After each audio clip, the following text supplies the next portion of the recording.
Okay, so we all know that the deep state is corrupt and the Democratic Party is cruel. I mean, Senator Josh Hawley just went nuclear, exposing how James Comey personally lied directly to him while Chuck Schumer callously makes Americans literally starve to win a political game. Let's watch the full clip, and then I'll give you my thoughts at the end. Against him.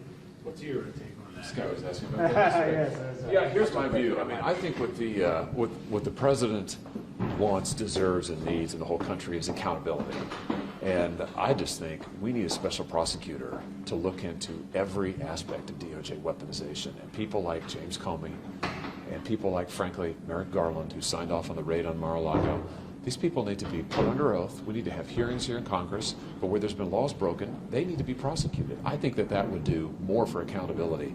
You know, if the president wants to get his medical or his legal bills reimbursed, he maybe should consider suing some of these people as well. I mean, that would also, you think about it. I mean, filing civil suits against these people who knowingly went after him and broke the laws in doing so. And I think James Comey, I mean, I sat right here on the committee when he lied to Congress.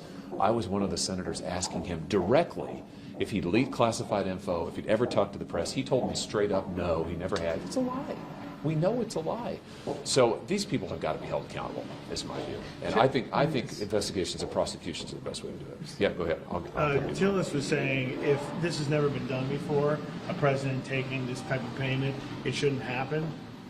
What's your take on that? Well, there's no precedent necessarily. Yeah, there's no precedent. I just think that if accountability is the goal, and I think it should be the goal, I think that investigations, prosecutions, and transparency are the best way to go here. And I think that, you know, if you want to recover the money that they bled out of him, which they did, I'd say file some lawsuits. I mean, the president's good at this. You know, I mean, 60 Minutes. He's great at holding people accountable.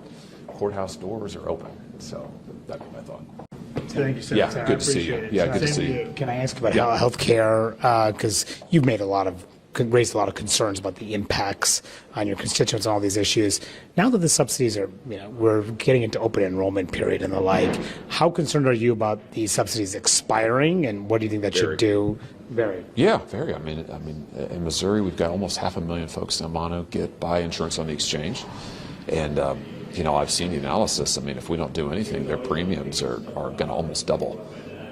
They're too high right now. I mean, we're talking about working people. A lot of small businesses now get their insurance on the exchange, their employees. So it's just, we've got to do something. It's just totally unaffordable. What about the political impact of this? If, healthcare costs being a big issue heading into the midterms. I leave that to other people. I'm just concerned about my constituents. And I just say this, I mean, should rich people be getting these subsidies? No, I mean, we could put an income cap on it and should. And we can reform this. I mean, there's no reason that the wealthy should be getting all these subsidies for the exchange. There's also no reason that in some cases it ends up just the way these things are written, the way the Democrats wrote the subsidies, that people don't have to pay any premium at all. Well, that also seems, you want to eliminate the free rider problem. But my view is we can fix those things, but we have to do something. I mean, I'm not in the hope for the best and watch healthcare premiums double camp. Now, I will just say again, what shutting down the government has to do with this, I have no idea. I mean, why you would say to veterans now you can't get health care, why you would say to 650,000 Missourians who are about to miss food stamp payments, you can't eat. How does that help anybody? That doesn't help anybody. I mean, so I would say to my Democrat colleagues, like, stop making people suffer. I mean, real people are suffering right now. Stop this. I mean, I don't get it. Stop that, and we'll work on the healthcare thing. Should you begin negotiating on the healthcare issue now? Oh, listen, I've said for weeks now, I'm happy to talk to anybody on this subject. I'm happy to talk about it. Sure. But the Republican leaders, the position is not. I can't control what they do. So I can only speak for myself. Would you encourage them, though, to begin those discussions? Oh, listen, they don't take my advice. I would just say, sure they do. No. I would just say for my own part, I'm happy to talk to anybody. But I would also couple that with, I mean, really and truly, this is not a game. And when I hear Senator Schumer say stuff like, well, every day this gets better for us, everyday people in Missouri are now not eating, literally, because of this. I mean, this is not a game, and people's lives are really, really being impacted in a terrible way here. And I just think this has to end. I just encourage them to have some heart here. I mean, this is wrong. Military about to miss a paycheck. I mean, this is just wrong. So we need to end this. That I was there moment. I mean, that's the whole thing. That's the part that just crystallizes everything we've been through for the last, 8 years? It's not just an allegation. It's an eyewitness account of the original sin, the perjury that gave them the excuse for the entire nightmare. But here's the real problem, for me anyway.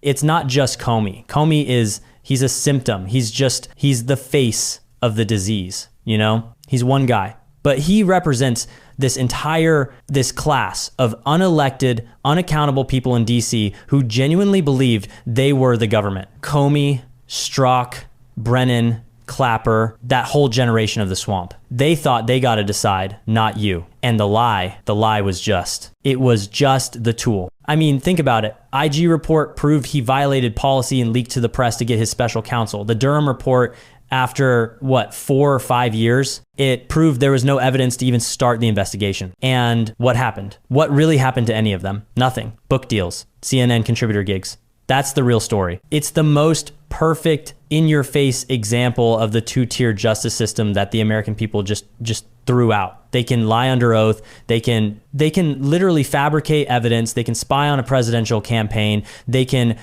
try to undo an election, and they got rich. It's unbelievable. And this isn't ancient history. This is the foundation for what we just lived through. That's the same machine that gave us Merrick Garland, the guy who personally signed off on the Mar-a-Lago raid. This is the same Merrick Garland, by the way, the same DOJ that, what was it, a year or two ago? That memo labeling parents at school board meetings as domestic terrorists. Why? Because they had the nerve to ask what's in their kids' textbooks. That was the mindset of the entire last administration. We are in charge. You are the peasants. Sit down and shut up. Which honestly, that just leads right into the second part of this. The Schumer part, that quote, "Every day this gets better for us." I mean, that's not about now. That's a flashback. That's a window straight into their souls. That is who they are when they think they have power. That's the entire modern left in one sentence. They don't see the veteran who can't get health care. They don't see the 650,000 people or whatever it was who literally can't eat. They're not people. They're abstractions. They're pawns on a political chessboard. And Schumer was just happy he was winning the game. It's a stunning lack of, is it empathy or is it just arrogance? They just don't live in the same reality as the rest of us. And that is why they're not in power anymore. The American people saw that. They saw that just cold-blooded cruelty. So you have these two arms of the same monster. You've got the unelected deep state that enforces the rules on you, but not on them. And you've got the elected Democrats who literally profit politically off your suffering. This is why this clip is so important right now. It's not just Hawley complaining. He's laying the groundwork for accountability. This is the why. This is the case for finally cleaning house. This isn't a defensive fight anymore. This is an offensive fight. And he's laying out the target list. Let me know your thoughts in the comments. While you're down there, hit the like button and subscribe. I appreciate you guys, and I'll see you in the next one.